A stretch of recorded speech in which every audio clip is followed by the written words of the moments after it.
guys, it's your girl Sakina, and I'm back for another review. This is my review for Growing Up Hip Hop. This is season 6, episode 22. So let's go ahead and hop right into it. Now, the episode opens up with TT and Sean, and they're going wedding band shopping. We know that TT has a very nice wedding ring, so now it's time for them to shop for their bands. And to be honest, I was annoyed with TT in this scene, and it's really because she was acting very oblivious to what was going on. Obviously, Sean wasn't feeling it, and I'm not saying that she has to kiss his butt, but it was just like, oh yeah, I just want this ring, yes. Oh, I actually wanted it bigger. Like, I don't know. And it's like, if you got it, then do what you do. I have no problem with that. As women, we all want a nice ring and things, so that's no issue. But I don't know, I guess it was just the fact that she was acting so oblivious. And then we know that they have issues because, remember, he definitely did have some type of cheatation going on.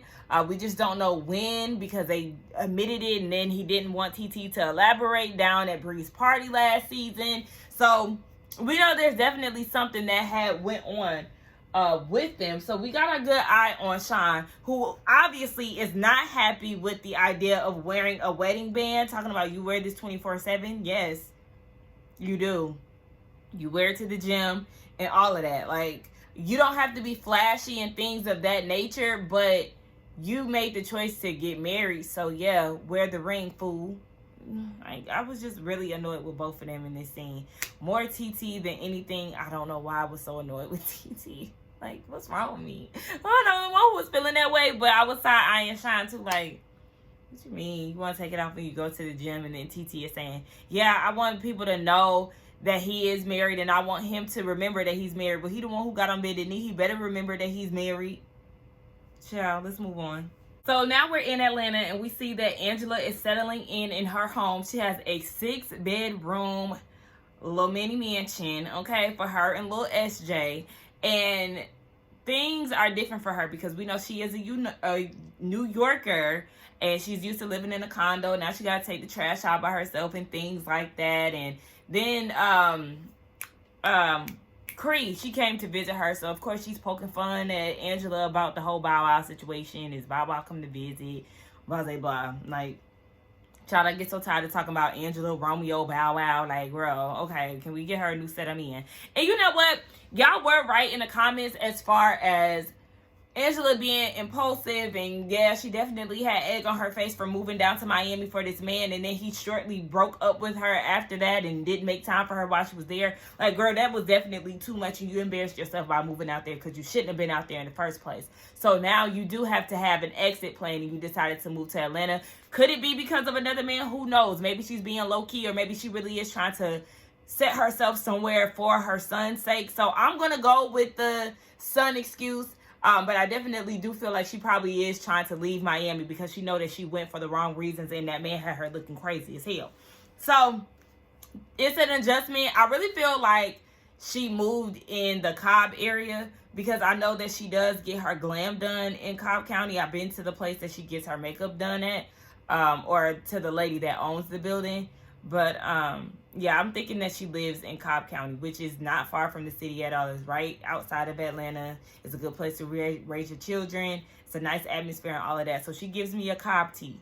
So then Cree is asking, did she want to expand her family? She says she doesn't know because her son is a lot, especially with it just being her. I see her just being like a one and done type of girl. Like, I got me a child. It is what it is. Like, I'm going to just let it be. But Cree starts talking about her situation, and she opens up to Angela and says that she feels like she's being punished because she did get an abortion at 18. She got pregnant. She didn't want to be a baby mama, have a baby daddy situation, so she did what she needed to do. If she does get pregnant, she'll be at high risk because she did have fibroids, and she did get the surgery to remove them. But yes, if she makes the decision to move forward with a pregnancy, she'll be high risk. So now she's beating herself up for, missing out on the opportunity. She does feel like God is punishing her. And I was with Angela. Like, don't blame yourself or beat yourself up for being in this situation. Like, you can do it. There have been miracle stories where women feel like they can't be pregnant. And you can be pregnant. You just probably have to take it slow, maybe change your diet and things like that. All of that does play into, you know, having a healthy pregnancy and seeing it through and things like that. So there are different avenues that you can go down. So don't think that you cannot have children. Don't beat yourself up for doing what was best for you at the time. Like, girl, you got this, sis. Don't feel defeated. I know you in love and you want to have a baby, but that time that you did have a miscarriage and the time that you did get abortion, it just wasn't your time. Have faith in yourself, girl. Don't feel like it's not for you, because trust me, there's other ways, or it's just simply not your time, and I'm sure you can carry out a baby full term. So, girl, you got it. Don't do that to yourself, sis. Moving on to Dallas, child. We are real nationwide with this grown-up hip-hop thing. So we in Dallas with Lil Twist, a.k.a. Lil Wayne. Oh, my gosh. Now, we always say that he sounds like, he looks like, everything is Lil Wayne. But why did I notice that he had the little lightning strike on his forehead? Just like Lil Wayne. Like, we know Lil Wayne got the cross there and he got the little lightning strike. Why are you doing all of this? It don't feel weird that this is like your idol, but like you're literally like down to the tattoos. Copycat? Okay. Nonetheless, he is in Dallas with his attorney. He is on his way to court because we know that he did get caught for carrying a weapon, and he wasn't supposed to be. He also has some weed on him, so we know that he is facing up to a year, and we don't know. Now he's just feeling like he's letting his family down. They depend on him. His father is serving a life sentence. He doesn't want to go down that road, but sir, just like Mac Maine said, your freedom is cool. Stop just carrying guns around and things like that when you don't need to, when you are on your second strike. Like, sir, are you trying to be locked down forever? I'm trying to tell you right now that is not the move. I don't understand why people just be doing dumb shit to get themselves caught up, because one thing about it, Sakina Mallory, no ma'am. Jail is a hell no for me. But anyway, he's nervous because he could possibly be sentenced that day, so he doesn't know what to do. And just like that, your boy is a free man, okay? He walked out of there with deferred probation for 10 months. He can travel to LA. He doesn't have to check in Dallas. He can check in via mail. Like, that's great. So shout out to Twist. He is a free man, and now he wants everybody to get together, and he gonna throw a I'm free party. Okay, now, so we see that Casey and JoJo's children are a part of the cast. We got introduced to Sequoia, who is JoJo's daughter. We seen her last season on the season finale. And then we get introduced to KC's son, who is a singer, rapper, producer. He looked like Casey and JoJo. Because at first I thought that was Casey's son. I thought it was JoJo's son. Then I was like, well, yeah, he definitely looked like Casey, child. Nonetheless, I forgot what his name is. But, they're in attendance. They're talking to JoJo. And is it me, or was Sequoia talking to JoJo like she was doing an interview? Like, it just wasn't given natural. Like, so how do you feel about performing without KC? And, you know, that you're going to be doing it alone, and COVID, you know, how do you feel about all of that? It was giving me very interview. Like, where is your daddy? Just talk regular. I don't know. Maybe that's how she really talks. I don't know. We just getting to know her. But they start talking about how Twist is having this party, and everybody is going to be there. She wants to know, should she apologize to Tanise? Remember, Tanise thought that her mom was the daughter, and I guess Koya was the mom or whatever. And Koya had took offense to that, so she started trying to get an attitude, and she thought she was going to be trying to check Tanise, and it wasn't that big of a deal. So JoJo was telling her, you ain't got to do that if that's not how you feel, even though he thought the situation was funny because her mama does look pretty young. And I don't like the way that the family is handling this. Like, y'all need to, like, if she wants to apologize, allow her to apologize, because since you was on trash, and you keep trying to make it seem like you didn't have this beef with Angela, and you definitely did. You did. You got smoke for her because she was messing with your baby daddy, and you tried to make it seem like she was the one that was interfering with your happy home, and she wasn't. She ain't even know nothing about that. So yeah, you need to go ahead and let that hurt go. You definitely started on some bullshit, so everybody is on Tanisha's side. Everybody is gonna be on Angela's side because you was loud and wrong and doing too damn much. Like, what? Her mama want her to make it right, especially with Savannah, because Stevie J and Faith are real close to her mama, and she don't want her to have beef with Savannah. She got beef with Savannah because Savannah is the one who told Tanise that she had problems with Angela, and then Cree jumped on the bandwagon because, you know, she is close friends with Angela. So everybody is targeting Miss Sequoia, and for the right reasons, because you was on trash. Then she goes and says that Cree and Savannah are jealous of her because she's secure with herself. You don't know them. And they basing all of this off of how you came rah-rah in the mix.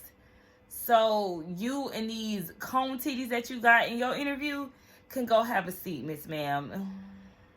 So it's the day of this party, and everybody is in attendance. Well, not everybody. JoJo, Cree. First of all, Cree is me, honey. I don't fuck around with flies. Baby, I will swat you down. If we at a barbecue, yes, I would prefer to be served because I need the food to be covered. I need somebody to be monitoring. I don't want the food just to be out in the open because I do not play about flies. And JoJo just making it seem like, oh yeah, we all done ate a little food with a little fly. Not me. And if so, I was unaware. Because I'm not doing that. I don't. Flies be on poop. Flies be on poop. And then they land on your food. I'm not doing it. Let's move on. So, Savannah is in attendance. Easy is in attendance.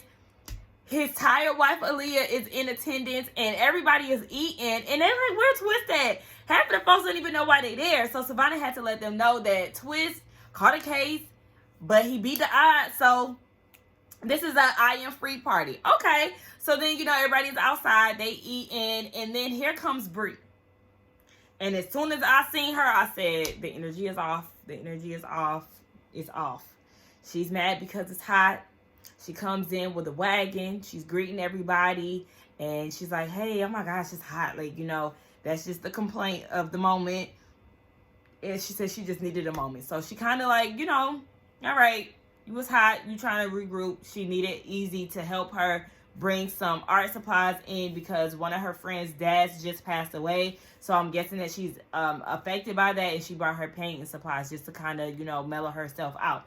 And that's fine, but, you know, you got to watch out for Miss Bree because that energy, when it be energying, when that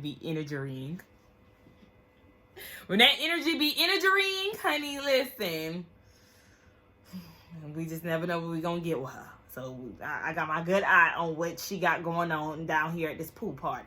Koya is on her way, and she's trying to weigh out the pros and cons on, you know, trying to get along with everybody. The pros is, you know, she apologized. She gets along with everybody. The con is she'll look like a weak-ass bitch if everybody ain't trying to get along with her. But, I mean, I feel what her cousin is saying. Like, do what you feel is natural for you, because I am a big believer in not apologizing if you don't mean it. Because if that's the case, then you're just wasting your breath. So apologize if you really want to. Don't apologize if you're not moved to do so. But just know that, yeah, you were on trash and you was doing too much, and the girl simply reacted off of your energy. So do what you feel, but just know that, yeah, if they not fucking with you, it's simply because of how you came off down at that event. Twist. These white girls, some don't be trying to stare at my women. Ain't nobody staring at them basic ass white girls. 1, 2, they asking, so where are you from? He from Texas. I heard everything's bigger in Texas, bitch. If white girls are so corny, I'm sorry, but I'm not. Like, you would go and say that cliche, corny ass saying, he eating it up. Hey, don't make me have to go upstairs to show you.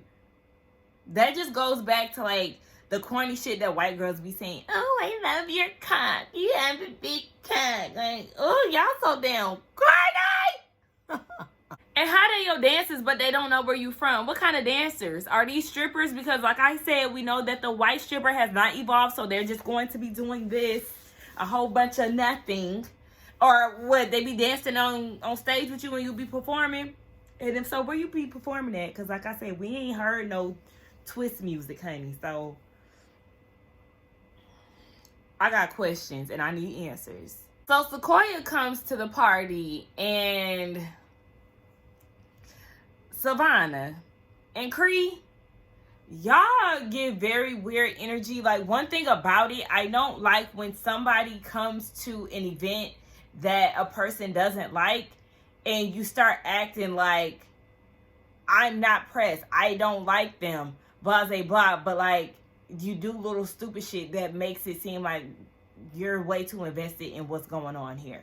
Now JoJo, he didn't speak to her. That's fine. That's the energy that you would give to somebody that you don't fuck with. Now, the girls, y'all sitting there doing all of this and like, are we in elementary? If you don't like her, pay her dust. But like, I don't be liking like mean girl energy when people be doing shit to like taunt people, or like, I don't like Koya, right? I didn't get a good introduction. Let me say that her introduction was not great, but the way that Savannah is doing, like, if she need to come to me, girl, who the fuck are you? I'm not coming to you. Then that right there would make me not want to apologize to y'all, because she's not coming in on rah-rah. Like, give it some time. Let's get a feel of it before you start doing the most. But child, let's just see, because Lil Casey Jr.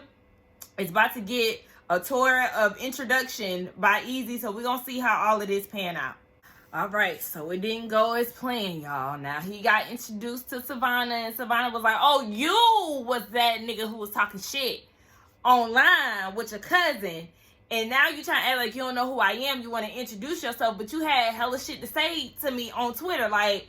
Get the fuck on. I don't fuck with that. And I understand where Savannah is coming from, because, yeah, don't come at me like, oh, hey, what's your name? Or you act like, you know, you wasn't at me on Twitter and I don't even know you. See, that's the problem. It's like when people get in the mix, I don't let people handle their battles, especially when it comes to like social media wars.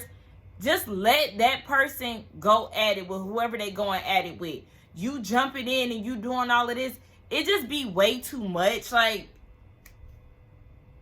I know people who jumped into Twitter wars or things like that, and it's just like, is that necessary? Like, just let them argue with whoever they arguing with, and you trying to jump in and do, like, this is literally Twitter fingers. Let's not get involved. So yeah, I get what Savannah is saying. Like, nigga, don't be trying to be nice to me now, but you have so much to say on Twitter, like, boy, boo. So she sent his ass back onto his seat, and I don't blame her, because there's just something about him that is just not giving me, I think I'm gonna like you. Like, I just think that I'm not going to like him.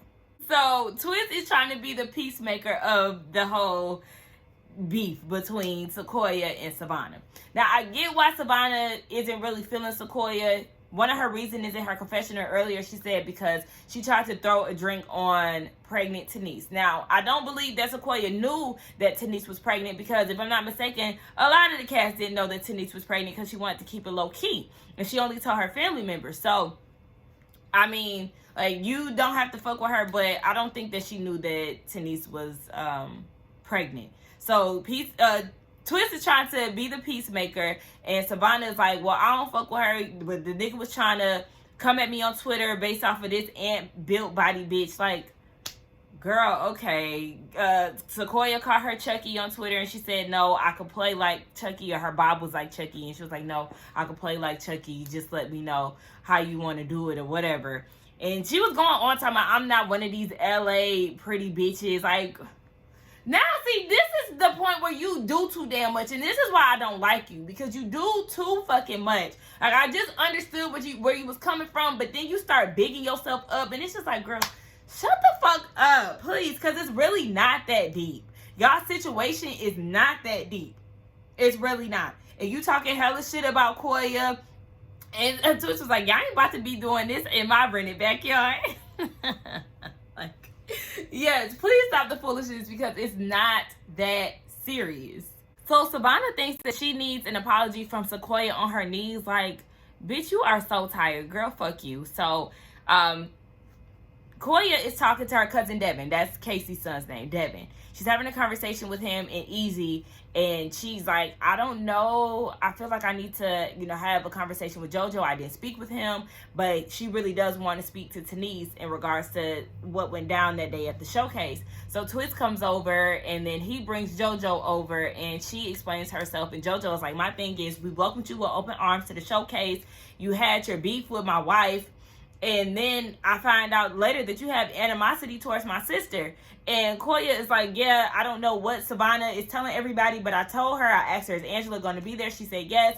And I told her it may be a little uncomfortable because she used to date my ex. But then in your confessional, you also said, that Angela was dating your ex or your baby daddy when you were in the midst of basically like trying to get back with him. It sounded like you were trying to get back with him and he was trying to move on. So that's the whole thing. Like, your overall delivery with that Angela situation was very weird. The energy with Tanise was very weird and unnecessary. So yeah, she could admit that she definitely overreacted with the whole Tanise situation, and she wanted to speak to her and apologize.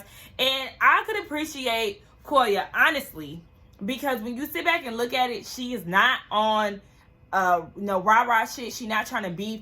Meanwhile, Creed and Savannah is bothered as hell, and the girl is on some chill shit. So it's like, y'all didn't give her an opportunity to be on some different shit. Granted, I understand y'all had Twitter wars and all of that, but now that y'all see her, I'm pretty sure y'all knew that there was going to be some type of something with somebody trying to get y'all to, find some common ground. And it's just like, y'all two are bothered as hell. Meanwhile, she trying to be on some kumbaya zen shit. Like, let's squash this shit. Let's move on. But what do you expect from Savannah? And yeah, we're quickly learning that Creed got some shit with her too. So the cousin Devin goes back over there and tries to apologize to Savannah. Of course, she ain't hearing it. She's being disrespectful. Twist is trying to get her to, understand. And the guy was like, I just want to apologize. And Savannah was like, but you was talking shit on Twitter. Like, why would you interject in? And he said that he wanted to have his cousin's back. And then Creed chimes in and was like, well, you can't have her back that much on social media. She here and she ain't even got your back. And he was like, that's fine. It's just like, he was trying to apologize. Do y'all want to move on, or do y'all just want to be mad? That'd be my thing. Like, you can hear a person out and still not want to fuck with them, but the way that y'all move about shit just be like, it's very exhausting. Like, just all that chirping, all the disrespect, because honestly, he didn't say anything that extensive. That from what they showed us, he was just basically saying she ain't have beef in the studio. That's all he said. And y'all acting like he was calling y'all kind of bald head hoes. Like, it's not that deep to me. But like I said, I'm a forgiving person. It just depends on what was going on. What he said is not that deep to be harping on for that long and trying to jump him down at the pool party.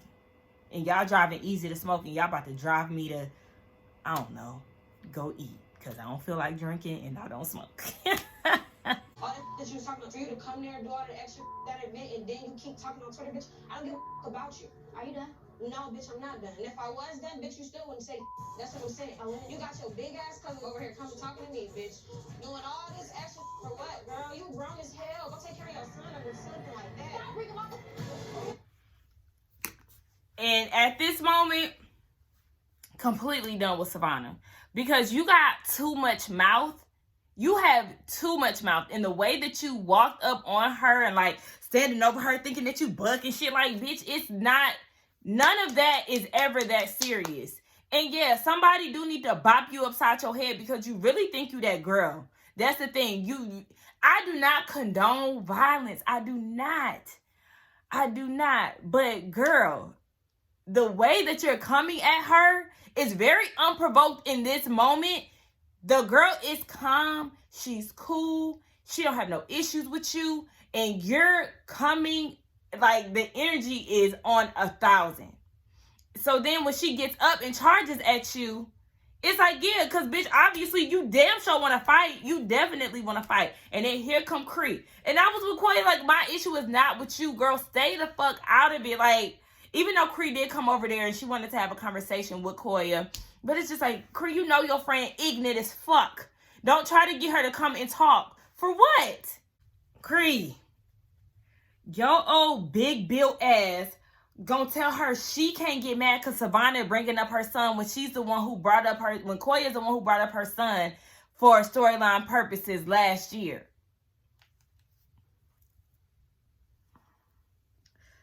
You doing all of this caping for Angela. And it don't, like, this is not your battle. This is not your battle to be going so hard about. Let her hash this out with Tanise. Let her hash this out with Angela. But you bringing all of this, you trying to come at her and you feel like you checking her in defense of your friend. Keep in mind, Angela's not going to cape for you like that. Because she don't like drama, remember? So you need to take the Angela approach and mind your business and let whatever it is that she got going on with Savannah be what it is. She don't have an issue with you and she's trying to tell you, don't do this.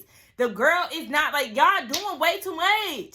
I just don't understand, like, I would be ready to go home in this instance because I can't deal with all that chaos and confusion and people fighting other people's battles and just doing way too much. It's just like, really? Okay. So now you want to fight Sequoia because she's trying to tell you when you have kids, you'll understand. So now you want to get Buck because you're battling your inner demons or your guilt for, you know, doing what you had to do or having your miscarriage. Whatever factors is playing into this, and you want to take it out on her. Y'all hoes is so tired, fake mad, and ridiculous. It makes no sense. Y'all, this is so ghetto. So Cree, they done took the fight into the house. Cree trying to pick up damn pool table balls, and then Koya gets moved outside. She's calm and cool still. Cree is crying and trying to rush her big ass out there. You know, she is a whole linebacker at this damn point. And the damn security and production is trying to hold her back. They done fucked up Bree's little art thing. She over there in the midst of all of this. Bree has her headphones on and she's painting. And they came and ruined her whole zen moment to the point where she done threw her artwork at Cree. Like, what the fuck is y'all doing? Girl, it's a ghetto mess, Bree. I could actually say I'm with you on this. And I was with Twist when he said that these folks don't got no home training. They wasn't raised right. He told Savannah that earlier in the episode, like, or earlier in the pool party. This is just, it's too much. Twisted, they need to take their asses back to the East Coast where they got that mean shit. They being mean, Twist. They is being mean. They done fucked up the party, scared away your white strippers. And child, one of the girl with the white, I said she was all ill-built. Like, I guess that's all they got to offer in LA, child. Houston, Atlanta, Vegas. Drake is trying to tell y'all what a good strip is at. Maybe I need to go there. Nonetheless, that was the end of the review, girl. The people was fucking up the Airbnb, and that's another thing that just takes my anxiety through the roof. Like, when people be fighting, they be damaging property and all of that. That's not okay. That is not okay to me. I don't like when people be trying to fight. People lose control. They don't know how to calm down. Y'all was doing too much. They finally got a rise out of Koya, but I did realize that it was once they got out the house. So shout out to you for not trying to damage the property, girl. But you did damage, you helped contribute to damaging Bree's artwork, and she gonna send you an invoice for that, girl. But it's okay. I'm actually team Koya in this whole thing. Yeah, I think I'm gonna like her just simply off of how she handled herself in this situation. She was definitely provoked. Savannah wanted to get a reaction out of her, and when she got it, them bitches just went wild. Her and Cree over there taking out her personal problems on Koya. Like, girl, fuck both of y'all bitches. Like, y'all got the nastiest attitudes, and y'all can really kiss my ass. Let's get down in the comments and talk. Y'all let me know how y'all thought about this episode, what y'all thought about the review. Don't forget to like, comment, and subscribe to my channel, and I will see y'all in the next one. Bye.